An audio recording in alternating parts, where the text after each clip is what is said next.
Praise the Lord. ஆண்டவர் ரட்சகருமாகிய இயேசுவின் நாமத்தில் அன்பின் வாழ்த்துதல்கள். இந்த நாளிலும் கர்த்தர் கொடுக்கிற ஒரு தீர்க்க தரிசன ஒரு வார்த்தை, அது ஏசாயா தீர்க்கதரிசன புஸ்தகம் 40ஆம் அதிகாரம் அதனுடைய 29வது வசனம்.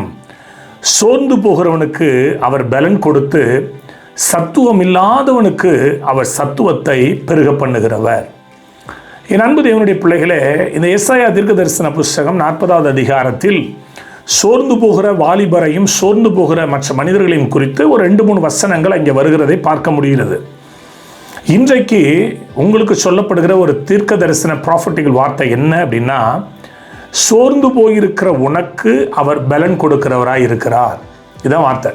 நீ சோர்ந்து போயிருக்கலாம், ஒருவேளை ஏதோ ஒரு சூழ்நிலையில் நீங்கள் சோர்ந்து போன நிலைமையில் நீங்கள் இருக்கலாம். கர்த்தர் சொல்கிறாரு, இந்த ஊழியக்காரன் மூலமாய் அவர் உங்களுக்கு பலன் கொடுக்கிறவராய் இருக்கிறார். சரிங்க, எதனால் சோர்வு வருது அதை பார்க்கணும்ல. பைபிளில் நிறைய சோர்வுகளை குறித்து வேதத்தில் நிறைய காரியங்களை பரிசுத்த ஆவியான நமக்கு காட்டி கொடுத்துருக்கிறார். அதில் ஒரு விஷயம் நான் சொல்கிறேன் பாருங்களேன். சோர்வு யாரால் எதினால் வரும் அப்படின்னா, ஆமோஸ் தீர்க்க தரிசன புஸ்தகம் 8ஆம் அதிகாரம் அதனுடைய 13வது வசனத்தை வாசித்தீர்களே ஆனால், அந்நாளில் சௌந்தரியமுள்ள கன்னிகைகளும் வாலிபரும் தாகத்தினால் சோர்ந்து போவார்கள். பாருங்களேன், இந்த ஏசாயா தீர்க்க தரிசன புஸ்தகம் அதான் சொல்றது. இங்கே ஆமோஸ் தீர்க்கதரிசியும் அதுதான் சொல்லுகிறார். சோர்ந்து போகிற கன்னிகைகளும் வாலிபர்களும், அது சௌந்தரியம் உள்ளவர்கள். சரி, சௌந்தரியம் உள்ளவர்களுக்கு ஏன் சோர்வு வருது அதை நம்ம தியானிக்கணும் இல்லையா? அப்போ ஒரு காரியத்தை நம்ம வாசிச்சோன்னா, அதுக்கு முந்தின வசனத்தில் தேசத்தின் மேலே ஒரு பஞ்சம் வரப்போகுது. அது என்ன பஞ்சம் அப்படின்னா, ஆகார குறைவினால் வருகிற பஞ்சம் அல்ல, ஜனக்குறைவினால் வருகிற பஞ்சம் அல்ல அப்படின்னு சொல்லி, கர்த்தருடைய வசனம் கேட்க கிடையாத பஞ்சத்தை அனுப்புவேன் அப்படின்னு அந்த வசனத்தை ஆவியானவர் முடிக்கிறார். என் அன்பு தேவனுடைய பிள்ளைகளே, அப்போது இந்த இடத்துல சோர்வு எதனால் வருது அப்படின்னா, வசனம் இல்லாத ஒரு வாழ்வு. வசனம் இல்லை. கர்த்தருடைய வசனம் தான் ஒரு மனிதனுடைய வாழ்க்கையில் சந்தோஷத்தை கொடுக்கும், மேன்மையை கொடுக்கும், ஆசீர்வாதத்தை கொடுக்கும், மகிழ்ச்சியை கொடுக்கும். அந்த கர்த்தருடைய வசனம் தான் ஒரு மனிதனுடைய வாழ்க்கையில் பிரகாசத்தை கொடுக்கும். அந்த கர்த்தருடைய வசனம் எங்கே இல்லையோ அந்த வசனம் தான் நம்முடைய வாழ்க்கையில் ஜீவன். அந்த வசனம் தான் நம்முடைய வாழ்க்கையில் எல்லாம்.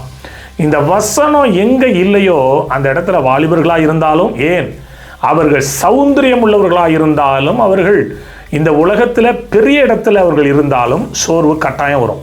அப்போது இன்றைக்கி நீங்கள் கற்றுக்கொள்கிற வார்த்தை என்ன அப்படின்னா, நீங்கள் வசனத்தை கேட்டு அதை உங்களுடைய இருதயத்தில் பதித்து அந்த வசனத்தின்படி ஒரு வாழ்வு நீங்கள் வாழ ஒப்பு கொடுப்பீர்களேயானால், நான் சொல்லுகிறேன் ஒரு தீர்க்க தரிசன வார்த்தை, உங்களுக்கு கர்த்தர் தம்முடைய பலனை அனுப்பி உங்களுடைய வாழ்வை எடுத்து கட்டுவார். நீங்கள் சோர்ந்து போயிருப்பீர்களேயானால் உங்களை செட்டைகளை அடித்து எழும்பும்படி ஒரு மிகப்பெரிய உத்வேகத்தை ஆண்டவர் உனக்கு கொடுப்பார். வசனத்தை மிஸ் பண்ணாதீங்க, ஸ்கிப் பண்ணாதீங்க, வசனத்தை படிங்க.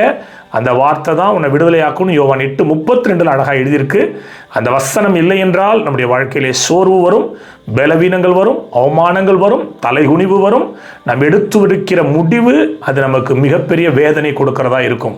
ஆனால் அதே நேரம் வசனத்தினால் நம்மை அலங்கரிக்கும் போது, வார்த்தையினால் நம்முடைய இருதயத்தை நிரப்பும் போது, நம்முடைய ஆன்மாவை நிரப்பும் போது, அது நம்ம எந்த நிலைமையில் இருந்தாலும் கர்த்தர் நம்மை லிஃப்ட் பண்ணி எழுப்பிவிட அவர் நமக்கு போதுமானவராக இருக்கிறார்.